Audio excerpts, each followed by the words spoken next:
പൊന്നാനി താലൂക്കിന്റെ വിവിധ ഇടങ്ങളിൽ ശക്തമായ കടലാക്രമണത്തിൽ 8 വീടുകൾ ഭാഗികമായി തകർന്നു. പൊന്നാനി നഗരസഭയിൽ ഹിളർപള്ളി, മുറിഞ്ഞഴി, ചുവന്ന റോഡ് ഭാഗത്തും വെളിയങ്കോട്, തണ്ണിത്തുറ, പത്തുമുറി, പാലപ്പെട്ടി, അജ്മീർ നഗർ എന്നിവിടങ്ങളിലുമാണ് ശക്തമായ കടലാക്രമണം ഉണ്ടായത്.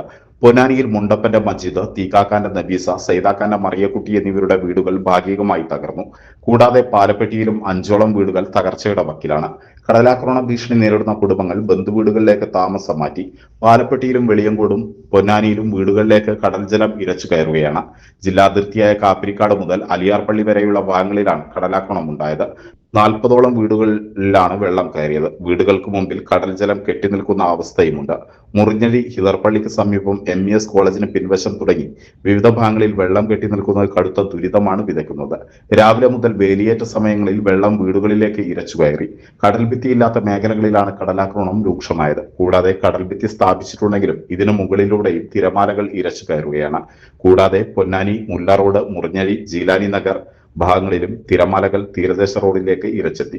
തീരദേശ റോഡ് പൂർണ്ണമായും വെള്ളത്തിൽ മുങ്ങിയ നിലയിലാണ്. കടലാക്രമണം രൂക്ഷമായി തുടർന്നാൽ വൻ നാശനഷ്ടങ്ങൾ നേരിടേണ്ടി വരും. നിലവിൽ തീരത്തെ മിക്ക വീടുകളും കടലാക്രമണ ഭീഷണിയിലാണ്.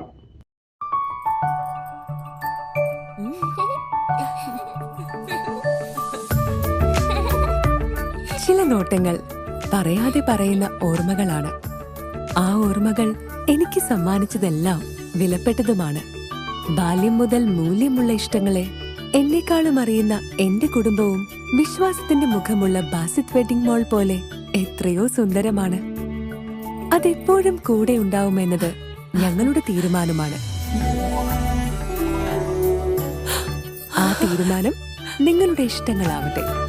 35 വർഷത്തെ വിശ്വസ്ത പാരമ്പര്യവുമായി എന്നും എപ്പോഴും കൂടെയുണ്ടെന്ന വിശ്വാസം. Basith wedding mall, Basith arcade, Poongottukulam, Tirur.